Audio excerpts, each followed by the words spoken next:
Bonjour Marie-Josée Avenier. Donc vous avez fait une grande partie de votre carrière au CNRS et vous êtes intéressée à un sujet qui est au cœur de nos préoccupations aujourd'hui dans l'Institut international de prospective sur les écosystèmes innovants, c'est la question du cadre épistémologique. Alors d'abord, qu'est-ce que c'est qu'un cadre épistémologique? Parce que c'est tout de même un animal assez étrange. Oui, je suis désolée pour ce mot qui est un petit peu difficile.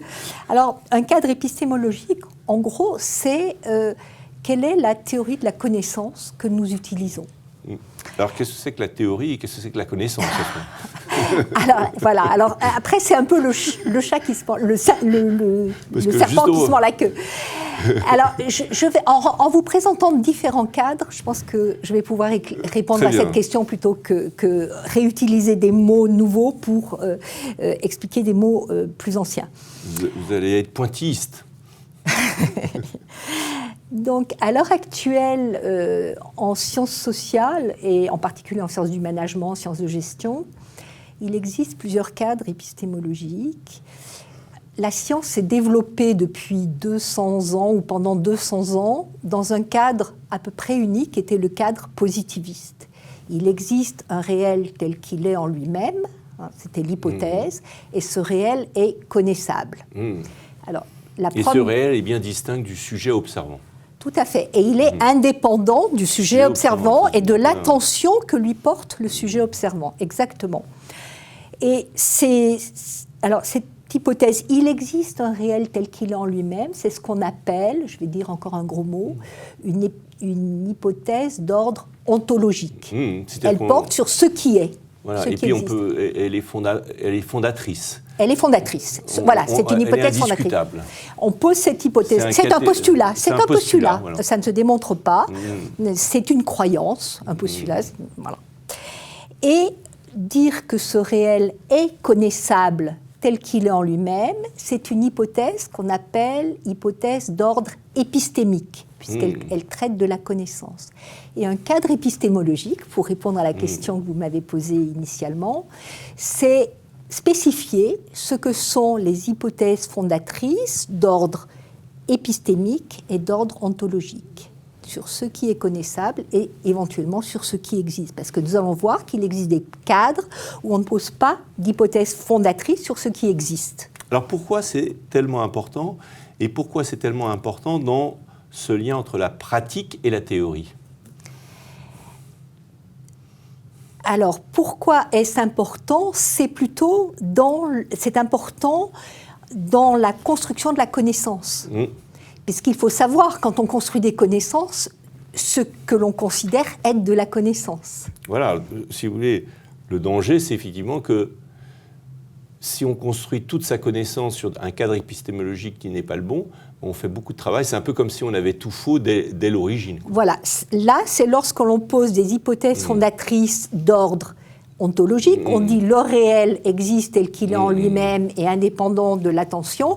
Si ce n'est pas le cas, tout devient faux. Tout devient non pertinent, voilà, c'est une...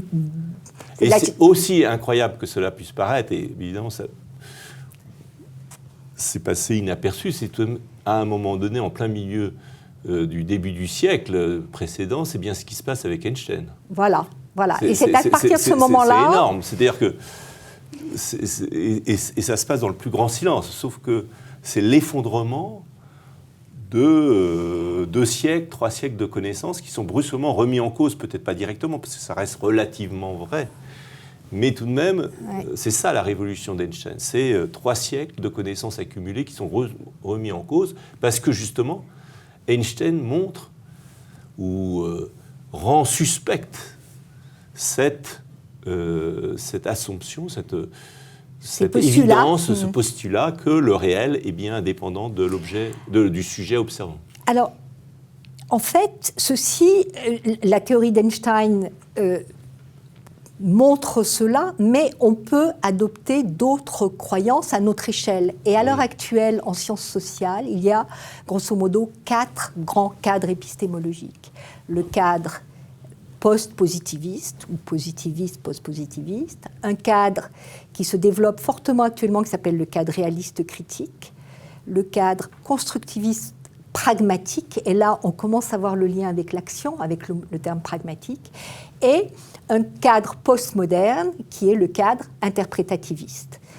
Et alors ce qui est intéressant, c'est qu'avec ces 4 cadres, on peut faire toutes les combinaisons sur les hypothèses d'ordre ontologique et d'ordre épistémique que j'évoquais tout à l'heure, sur il existe un réel tel qu'il est en lui-même.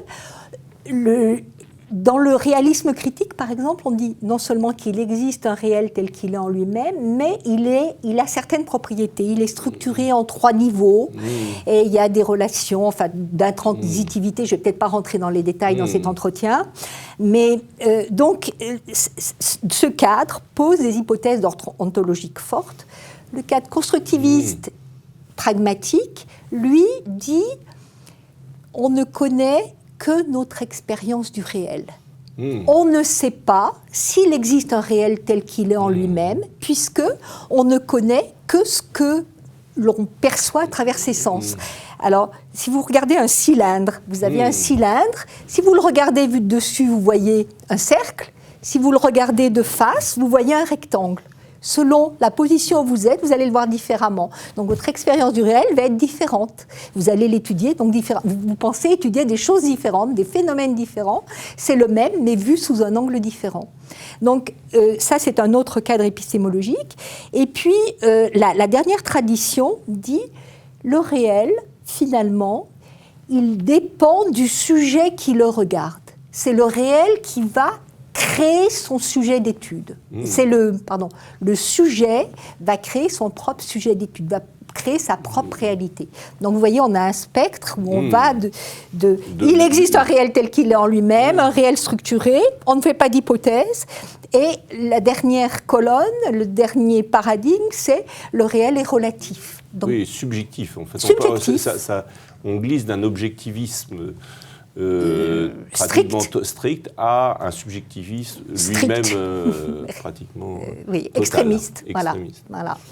Alors pourquoi cette dimension du sujet et de l'objet prend tellement d'importance en sciences sociales? Parce que je pense que ça c'est bien. On a parlé d'Einstein, vous êtes une mathématicienne, vous savez à quel point ce paradigme de la séparation du sujet et de l'objet est au cœur de la science classique newtonienne. Et finalement, on comprend comment brusquement se dire qu'il y a une interaction entre le sujet et l'objet puisse poser des problèmes, des questions métaphysiques aux physiciens. Mais au fond, n'importe quelle personne qui observe ou qui travaille dans les sciences sociales, elle sait bien, parce qu'il a affaire, le chercheur a affaire à de l'humain, qui est lui-même un sujet. Donc traiter un sujet comme un objet, c'est déjà plus difficile. Penser qu'un atome ou qu'un objet physique est un pur objet, c'est facile. Objectiver un sujet, c'est beaucoup plus difficile.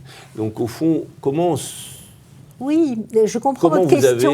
Comment vous avez navigué là-dedans? Parce que c'est passionnant, cette dimension venant des sciences dures, votre découverte du caractère malléable des sciences plus molles, entre guillemets, des sciences humaines. Je n'aime pas cette expression. L'expression science molle, je préfère une science douce, soft science, science douce. Et en fait, oui, voilà. Malgré tout, l'idée qu'il existe des réels indépendants de moi, par exemple, lorsque j'étudie, je collabore avec une entreprise qui s'appelle l'entreprise Beauvais International depuis 1998. Cette entreprise fonctionnait avant moi, elle fonctionne en ce moment en dehors de moi. Donc, ce n'est pas, je n'influence dans ma relation avec cette entreprise, tout n'est pas influencé dans une relation sujet-objet. Elle ne disparaît pas le jour où vous cessez de vous intéresser. Voilà, exactement. Donc, vous voyez, c'est des sujets vraiment complexes. Mais ce qui est intéressant dans le travail que j'ai fait avec ma collègue Catherine Thomas de l'Université de Nice, c'est en repérant que dans les 4 cadres que j'ai évoqués avec vous, les buts de la connaissance ne sont pas les mêmes. Dans un cadre positiviste, vous allez chercher des régularités de surface pour pouvoir les analyser. Vous allez prendre des choses et essayer de trouver des patterns, des corrélations. C'est ce qu'on fait souvent, c'est de trouver des corrélations. Pour trouver des lois universelles. Pour trouver des... Enfin, le sous-entendu est très platonicien. Exactement, exactement. Dans le réalisme critique, l'idée, ça va être d'identifier, de découvrir des mécanismes générateurs sous-jacents aux dynamiques que l'on observe. Vous voyez, positivisme, on reste à la surface. Réalisme critique, on passe en dessous. On a identifié des régularités de surface et on essaye de comprendre d'où elles viennent. Donc, la notion de mécanisme générateur. Dans le constructivisme pragmatique, on va essayer d'organiser, de rendre intelligible notre expérience du réel. Nous ne disons pas voilà comment le réel fonctionne, mais voilà comment nous comprenons à travers notre expérience que le réel fonctionne. Est-ce que ce n'est pas la base de la phénoménologie? Exactement, c'est une hypothèse phénoménologique, mais derrière, le mot pragmatique veut dire que les connaissances qu'on développe vont être mises à l'épreuve dans l'action sur le terrain.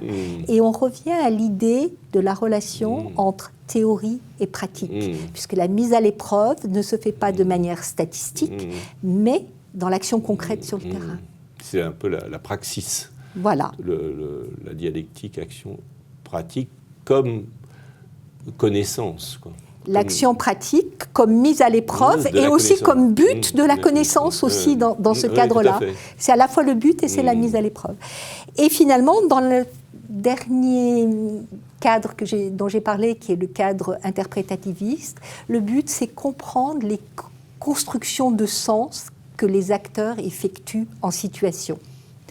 Et souvent, vous avez derrière une visée émancipatrice des acteurs. On va comprendre, on va mettre en relief les phénomènes de domination, de relations de pouvoir. Donc le but est complètement différent. On voit que dans les quatre, et c'est pour ça que c'est important de spécifier son cadre épistémologique, parce que bien sûr, les modes de justification vont être différents, et les modes de mise à l'épreuve vont être différents. Alors, inutile de dire que ces cadres épistémologiques sont